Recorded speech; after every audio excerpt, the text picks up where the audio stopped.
Welcome back to the deep dive. You know that universal feeling of, well, linguistic achievement? You've studied all the grammar, the tenses, the conditional structures, the vocabulary, and you can construct these perfectly accurate, complex sentences. But then you talk to a native speaker in just a routine, everyday situation, and something just feels off. That seamless flow, that confident ease, it just isn't quite there yet, you know? Yeah, that gap, that tiny invisible hurdle you're sensing, that's often the difference between knowing the language, like the rules, and mastering the social scripts. It's those tiny, really high-frequency phrases that kind of lubricate everyday interactions, especially in routine settings like, hospitality, commerce, just observing things. They're almost like functional packets of language designed to just move the interaction forward instantly. Exactly. And you, the dedicated learner listening right now, you don't just want to be grammatically correct. You want the fastest route to being fluent and culturally informed. So today, our deep dive is laser focused on efficiency. We're dissecting 4 essential English concepts and phrases, ones that unlock incredibly common scenarios. We're treating them not just as words to translate, but as entire social protocols, really. Right. Our source material is basically a consensus list, a list of essential practical phrases designed specifically for advanced English learners. Our goal today is to give you the scenario, the necessary grammatical function, and maybe most importantly, the why behind them. So we're covering the temporal politeness of, have you been waiting long? Right. Then the transactional finality of, will that be all? The Sure. logistical decision for here or to go. And that crucial, often tricky difference between observation and deduction, look versus look like. I love that. And we're starting right where the pressure can feel highest, right? In that standardized, sometimes high volume environment of commerce and, well, time management. Okay, let's unpack this. Let's start with the language of politeness and acknowledgement, maybe. That phrase that often greets you when you transition from, waiting to being served. Have you been waiting long? Okay, yeah. What's fascinating here is just how much social work this little phrase performs. It's almost never just a literal question about time, is it? It's really a social maneuver. It's used to manage expectations, emotions even. Its primary function is an acknowledgement of potential inconvenience or, a delay. And critically, it signals that service or the interaction is about to begin immediately, now. So it's like an apology or at least an expression of concern, but wrapped up in a question. If I say this to someone, I'm kind of implicitly saying, I recognize the possibility that I've made you wait, and now that you're here in front of me, I'm prioritizing you. I mean, it's definitely far more polite than just shouting. Next. Exactly. And that recognition is entirely encoded in the grammar. This is key for the advanced learner. You need to understand that we are using the present perfect continuous tense here, have been, plus verbing. This tense is pretty much mandatory because it focuses so intensely on the duration of the action, leading right up to this present moment. It emphasizes the state of waiting as this ongoing, possibly tiresome experience that is, thankfully, now concluding. Okay, so what if I just asked the simpler present perfect simple question? Have you waited long? How does that change the meaning? Is that like a mistake? Well, it's not necessarily a mistake, grammatically speaking, but it's definitely less effective socially. The present perfect simple tends to focus on the completion or the result of an action. So, have you waited long, kind of asks. Did the act of waiting finish successfully? Like, is it over? Whereas the continuous form, have you been waiting long, asks more about, how did you experience the process of waiting? So that continuous form feels more involved, it shows deeper consideration for the person's actual experience, which makes it the socially preferred sort of softer choice in service situations. That distinction is really key, isn't it? And if you use the simple past, did you wait long? Wow, that sounds much colder. Much more purely factual, focusing on a finished event without any regard for the ongoing experience. It sort of implies, just give me the data point and let's move on, which, yeah, that would feel pretty rude in most service contexts. Absolutely. And think about the scenarios. In a professional setting, maybe a receptionist at a doctor's office or a bank teller, they almost have to use the continuous form to signal that, yes, there was a delay, it's regrettable, but it's now resolved. And socially, too, right? If you arrive late to meet a friend at a busy bar, you immediately use, have you been waiting long? It's part of your greeting. It helps smooth over your tardiness. In both cases, the waiting phase is officially concluded because the phrase was asked. It marks that transition. Okay, this sounds like it's part of a script that requires a specific response, like a counter script. What if the listener, the customer, has actually been waiting for really like an unacceptable length of time, say an hour? Are they expected to just lie and say, I'm not too long? That's a really critical point for the learner to grasp. The implicit social contract here requires a brief, measured, and often quite understated response. You're basically confirming the waiting is over. You're not really initiating a grievance process right then and there. The most aggressive you can probably be while still remaining polite is maybe something like, a little longer than expected, but I'm ready now. Or often just a few minutes, thanks. Launching into a detailed complaint immediately after being acknowledged like that, it disrupts the flow of service. It kind of violates the social protocol the phrase was designed to establish in the first place. Right. So even if the wait was genuinely terrible, the expected response is one of maybe controlled impatience at most. Yeah. And often just positive reassurance like, not too long, thank you, or no problem. The focus really shifts immediately to the next step, not dwelling on the past wait. Wow, this phrase truly is a masterclass in, what did you call it? Temporal politeness.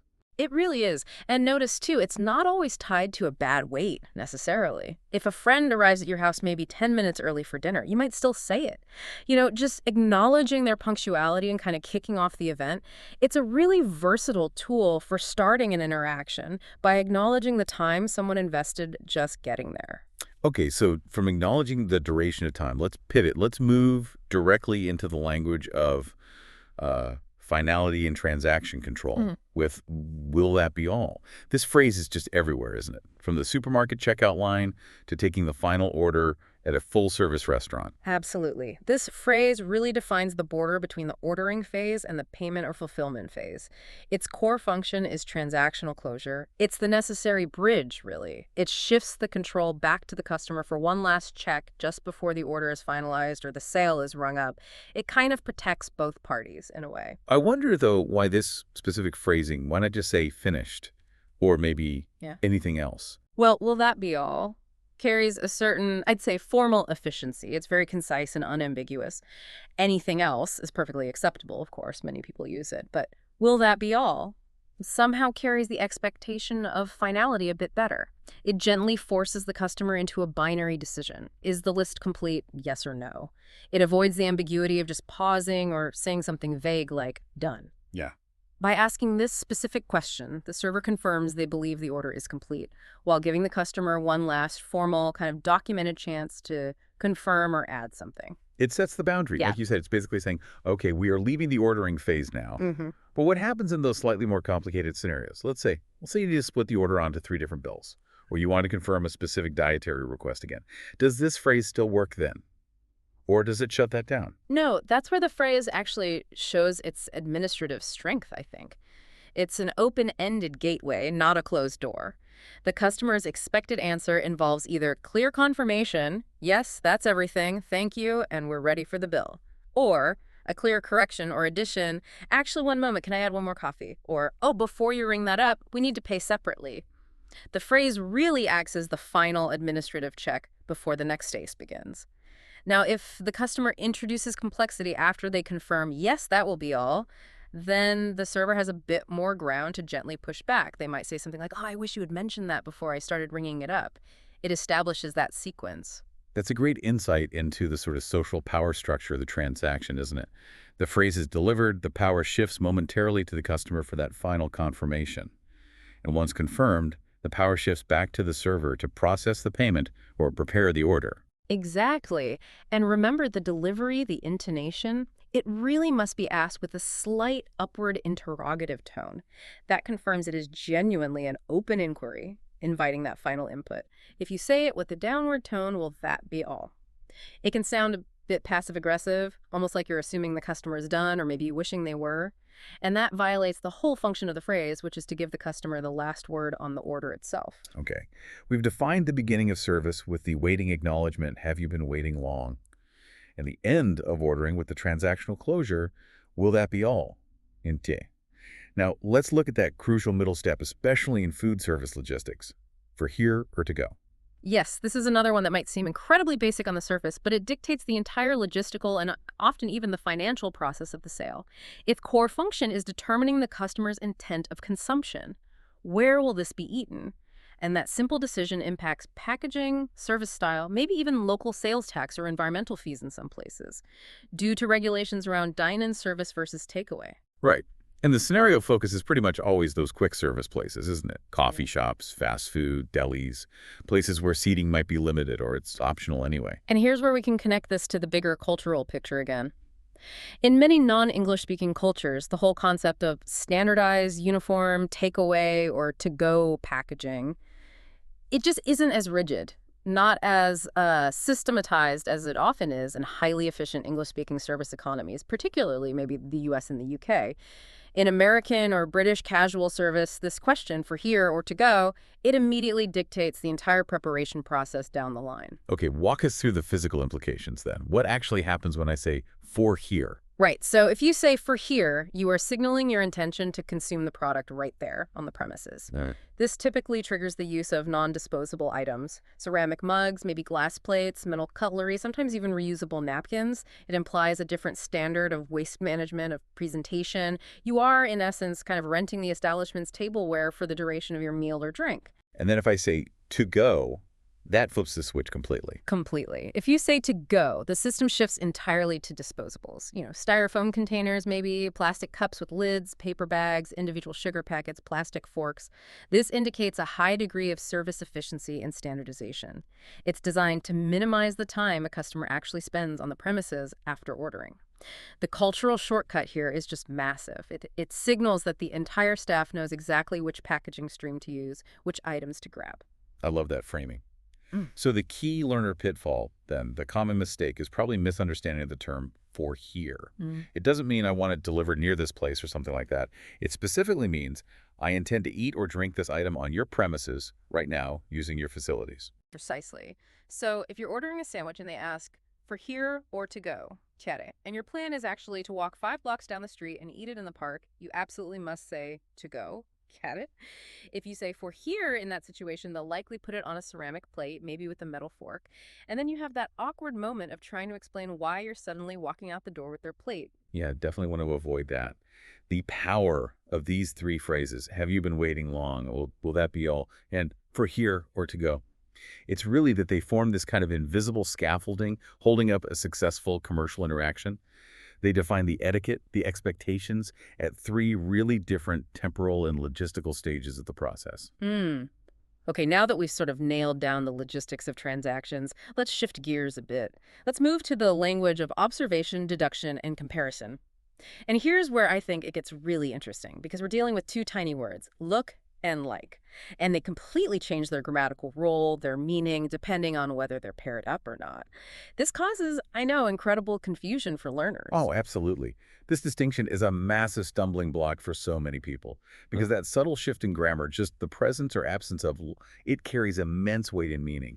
Let's break down look first, just by itself, in its core non-comparative roles. Okay, role number 1 seems pretty straightforward. Look as an action verb. This is when you're commanding attention or actively focusing your vision, right? Like, look at the stars, or he looked quickly over his shoulder.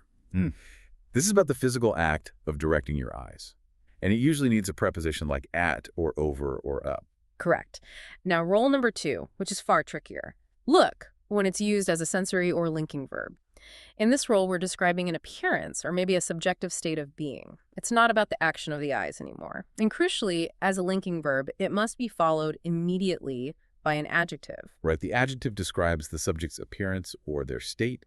The verb look is just connecting that descriptive state back to the subject for the viewer. For example, you look happy, or the situation looks complicated. Oh? We're using adjectives there. Happy, complicated. Exactly. And if you are using look as this kind of linking verb describing a state, you absolutely cannot use a noun directly after it. You can't say, she looks tired person. No. The adjective describes the state of the subject. The core rule here is really non-negotiable. Look plus adjective. Other common examples people use all the time. The bread looks stale. That proposal looks solid. Oh, I look awful in this light. Okay. So if I were, say, preparing a lesson plan on this, I'd tell the learner, if you are describing a quality or a state that the subject seems to possess, like happy, sad, solid, stale, you just use look. Precisely. Yeah. Now, let's introduce the complexity that trips everyone up. Look like. Okay, here we go. The moment you add that little preposition like, the entire grammatical function of the verb phrase changes. It moves us away from just describing a state and into the realm of either comparison or deduction. That's exactly it. The addition of like transforms look into a linking phrase that signals comparison or resemblance. It functions similarly towards like resemble or seem like. And critically, this phrase look like requires one of two things to follow it.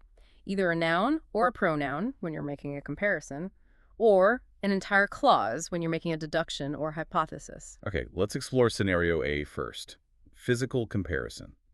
This seems like the most common use, where you need a noun or pronoun. Right. This is when you're expressing literal resemblance. You are comparing the subject to an object or another person. So if you say, she looks like her mother, you are comparing her appearance to a noun, her mother. Think back. If you just want to say someone is beautiful, you say she looks beautiful, adjective. But if you want to compare her beauty to a specific object, you have to use like. She looks like a Greek statue, noun phrase. Wow, it's fascinating how, just fundamentally shifts the meaning there. Without like, we describe the state, she looks angry.